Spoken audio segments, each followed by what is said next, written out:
ഇന്ന് നമ്മുടെ പല നാടുകളിലും ആളുകൾക്ക് ജുമഅക്ക് നേരത്തെ വരാൻ സമയമില്ല.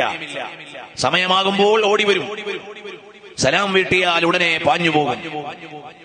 അങ്ങനെ കുറെ കാലം കഴിയുമ്പോൾ ഇവിടെ പള്ളിക്ക് പരിപാലിക്കാൻ ആളില്ലാതെയാകും. നമ്മുടെ പള്ളികൾ ആരെങ്കിലും കൊണ്ടുപോകും. ചെറുപ്പക്കാരായ ആളുകൾ പ്രത്യേകിച്ചും ആലോചിക്കണം. കഴിഞ്ഞ വെള്ളിയാഴ്ച ഞാൻ ജുമഅക്ക് എത്ര മണിക്കാണ് പള്ളിയിൽ പോയത്?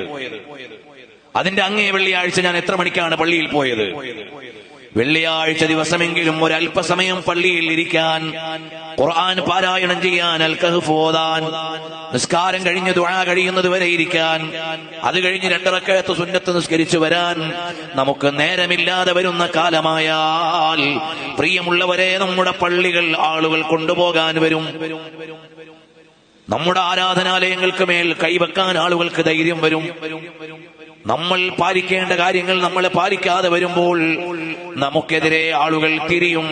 അതുകൊണ്ട് നമ്മൾ ഓരോരുത്തരും ആലോചിക്കേണ്ടത്, മഹാന്മാരായ സ്വഹാബത്ത് നമ്മുടെ കയ്യിലേക്ക് തന്ന പാരമ്പര്യമുള്ള ഇസ്ലാമിനെ അതേപടി നമ്മുടെ കയ്യിലേക്ക് ഏറ്റെടുക്കാൻ നമ്മൾ തയ്യാറായാൽ നമ്മളെ ചോദ്യം ചെയ്യാൻ ഒരാളും വരില്ല.